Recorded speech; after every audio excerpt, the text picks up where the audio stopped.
5 থেকে 6, 5 থেকে 6। হ্যাঁ, যেটা আমাদের কম্প্রেসার অনুযায়ী এবং গ্যাসের সিস্টেম অনুযায়ী 6 এর উপরে যাবে না। এক কথা 5.80-83 এরকম, মানে 0.583 এরকম আর কি। এক কথা এই যে এখানে যদি দেখাই, এখানে হচ্ছে নিয়ম আছে তো এম্পিয়ার মিটার, এখানে 3 দেখাচ্ছে, হ্যাঁ 3, এখানে 5 রাখতে হবে, 5 এক কথা 5। জি।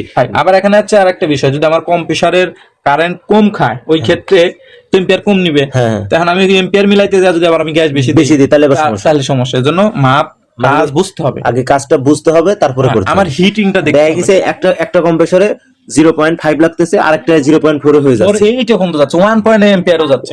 এই যে হিটিংটা দেখতে হবে, আমার বডির হিটিংটা কি পর্যায়ে আছে, সবকিছু বিবেচনা করে আর কি এটা এর হিটিংটা দেখাইতে হবে, বডি হিট কি রকম এম্পিয়ার সাথে মিলা সব। আচ্ছা, এই লাইনগুলাই কি হিট আসবে? এই লাইনটাতে হিট থাকবে, এটা হচ্ছে discharge line. Discharge line, outline আর কি। হ্যাঁ, ডিসচার্জ লাইন, এটা হচ্ছে গ্যাস বের হচ্ছে। ঠিক আছে, গ্যাস বের হচ্ছে, এইটা দিয়ে হচ্ছে পুরো সিস্টেম ঘুরে গ্যাস চলে আসতেছে। বুঝতে পারছি।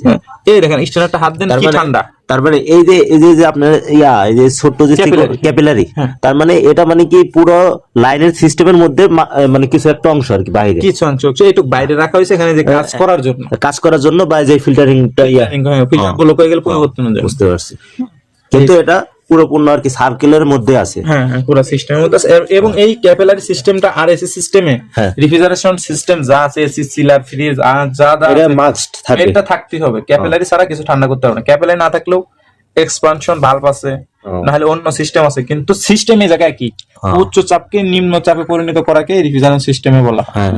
এটা বইয়ের ভাষা আরো সুন্দর করে বলা আছে। এই জায়গায় কিন্তু আমার 250-300 প্রেসার, কিন্তু এই জায়গা থেকে ডাউন আছে। -1। তার মানে এটার নাম কি? স্টেনার বা ফিল্টার, ডায়ার।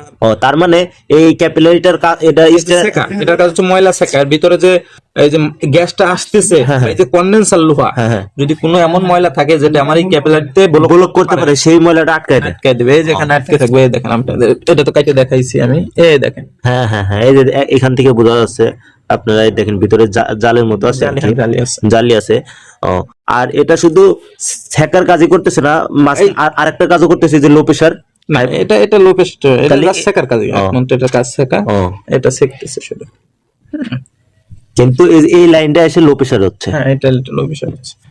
আচ্ছা, যাই হোক, আজকের ভিডিওটা এই পর্যন্তই। এইভাবে আমরা আস্তে আস্তে গ্যাস দিয়ে পরিপূর্ণ করব। ভিডিওটা অনেক বড় হয়ে গেছে, অনেক প্রশ্ন ছিল, অনেক উত্তর ছিল। তারপরে যদি কারো কোনো প্রশ্ন থাকে, আপনারা সরাসরি আমাকে কমেন্ট করবেন বা সরাসরি কল করতে পারেন যে কোনো বিষয়ে জানতে। তা ভিডিওটা ভালো লাগলে অবশ্যই শেয়ার করবেন, লাইক করবেন আর কমেন্ট করবেন, আপনার মতামত জানাবেন। যদি ভুল দুটি হয় অবশ্যই বলবেন যে ভাই আপনি তো এটা ভুল বলছেন বা এটা কাজ শেষ নাই। যাক, ভালো লাগলে লাইক কমেন্ট শেয়ার সাথে থাকবেন।